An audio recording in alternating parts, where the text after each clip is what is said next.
take this opportunity to welcome all of you here for this very brief ceremony. My dear countrymen, today marks an important day in the history of politics and democracy in Kenya. We meet here in response to the state of our nation, politically, socially, and economically. Indeed, today is a Kenyan moment. Following the need for social change, economic transformation, and political reimagination of our nation, I bring forth my response to the call by millions of Kenyans from across our nation who have called on us to raise the occasion for a voice of reason and a listening ear, a right they have been denied for far too long. Patriotic Kenyans here at home and abroad have spoken to us clearly towards reforms for a better Kenya. The current despotic regime has failed to listen to the voice of the Kenyan citizen. That is why our great nation is sinking under heavy and punitive taxation, poor public delivery, skyrocketing cost of living, raiding of the payslip, poor health care, bad policies, and poor governance, insecurity, pathological lies, among others. Listening to the people of Kenya, who are supreme, is a calling. Leaders must make this calling a deliberate choice and not a government favor. Active listening to the people is therapeutic, a solemn duty, and the right thing to do at any given time. Dear Kenyans, I've spent the last 6 months in my Omanyoro residence listening carefully to Kenyans who voluntarily called on me in the village. I've widely consulted Kenyans from all walks of life. I've also engaged in countless consultative meetings and debates with opinion leaders, religious leaders, the business community, Kenyans living in diaspora, the professionals, university and college students, and ordinary Kenyans. I've held countless virtual meetings. I've held countless media interviews on both national, local, and vernacular stations. I've further engaged the young people on all social media platforms, including X and TikTok. One thing is clear: Kenyans are bleeding. They have nobody to hear their cries. Kenyans have confidently told us that the socio-economic and political problems we face today as a people are as a result of leaders not listening to them. Kenyans have told us that they want to actively participate in the leadership and governance of their country. Kenyans have boldly told us that they have solutions to the problems we face today. Kenyans have told us that their aspirations and their hope as a people, united under one nation, is under serious threat. Kenyans have told us that the future of this great nation lies not only in the hands of the Gen Zs and the millennials, but also in their potential that remains greatly untapped. They are knowledgeable, they are creative, and they are harmless, patriotic sons and daughters of our nation, whose one of their major demands is to be listened to and included in leadership.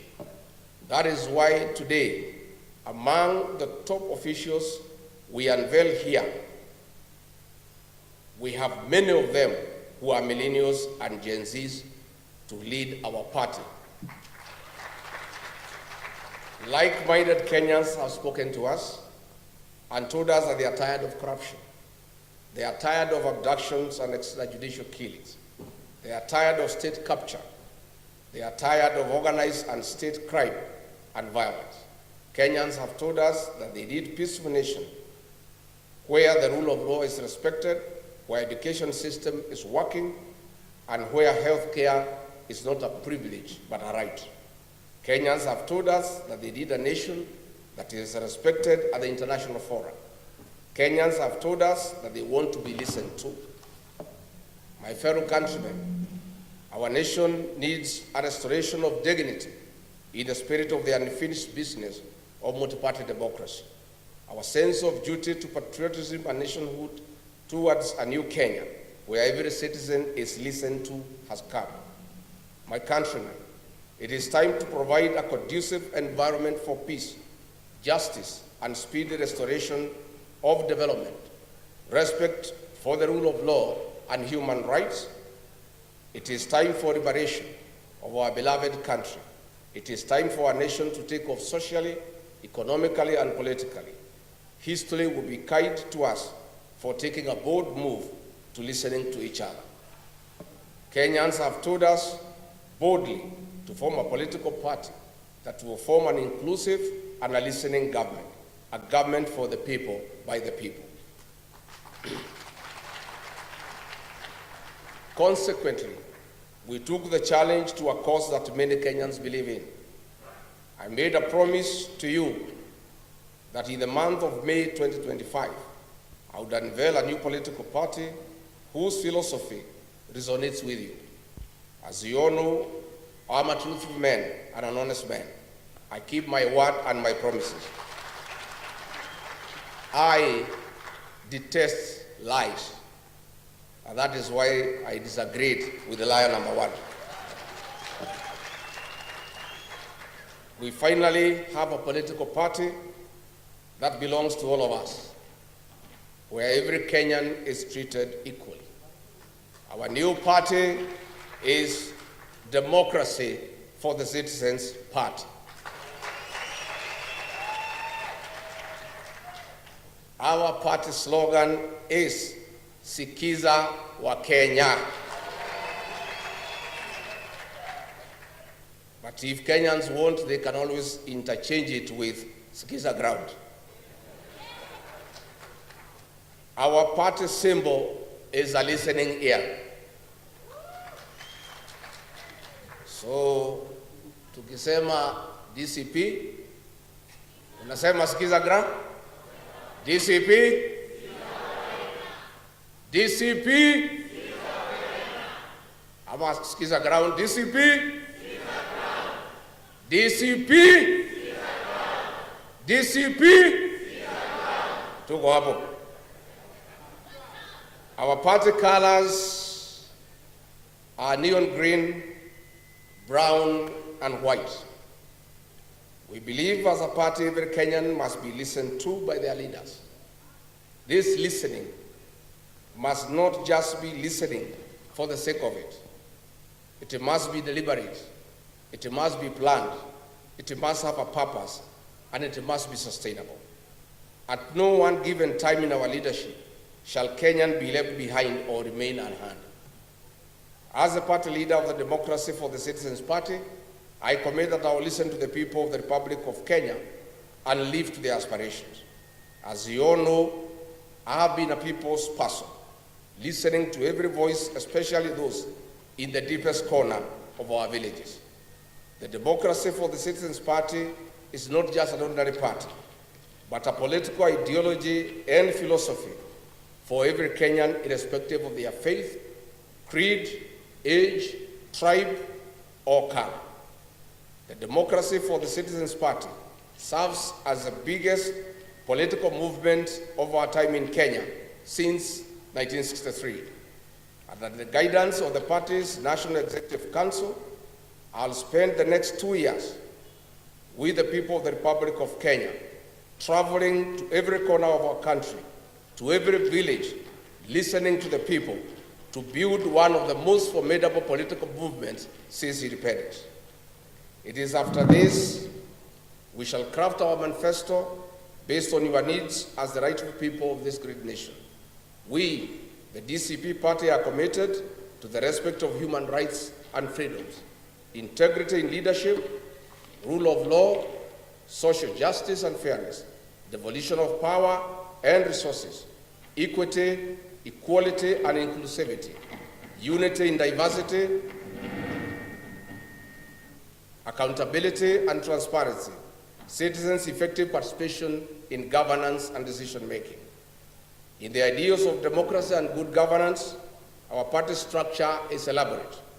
We have the following party organs: the National Delegates Convention, NDC, the National Governing Council, NGC, the National Executive Committee, NEC, the National Management Committee, NMC, the National Election Boards, NEB, the National Commissions through committees, the National Assembly Caucus, the Senate Caucus, Governors Forum, MCAs Forum, the National Secretariat, Eminent Persons Caucus, People Living with Disability Caucus, the Diaspora Caucus, the Youth Caucus, Religious Leaders Caucus, Women Caucus, and Student Caucus. Dear Kenyans, so far we have received thousands of aspirants from all corners of the country who want to run for various elective positions. We welcome aspirants to various positions from governors, senators, members of the National Assembly, women representatives, and members of the county assemblies.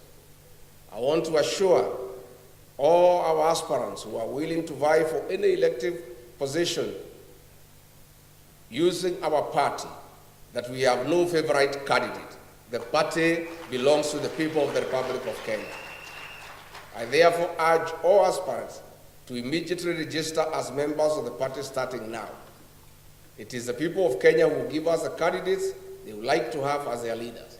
In any case, we have under Article 19 of the party constitution, a National Elections Board that is independent, which has spelled out rules and duties regarding electoral conduct of the party primaries. As such, the National Elections Board shall, in consultations with the National Executive Council, organize, coordinate, and supervise all party elections and nominations in accordance with the party nominations and election rules and procedures.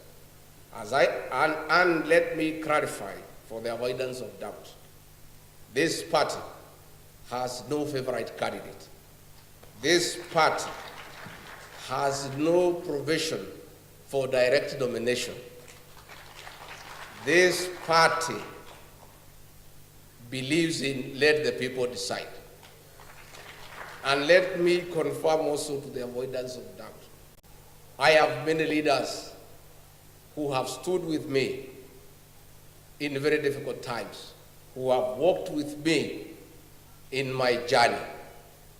But I want to confirm, close as they are to me, much as they have stood with me, none of them is entitled to a direct nomination. So I want to encourage everybody to be prepared to face each other in the party primaries. As I conclude, allow me to thank every Kenyan who believes in the call for patriotism, every Kenyan who believes that we, the people, deserve better every day, that we, the people, need to be respected, that we deserve better services, and that our taxes must count. My dear countrymen, my people, the great people of the Republic of Kenya, the future of our nation remains promising. We'll stop at nothing as a people towards a better Kenya. I must, however, caution that those who think they can mess around with our country. Our message is clear. The people of Kenya have unfinished business with you.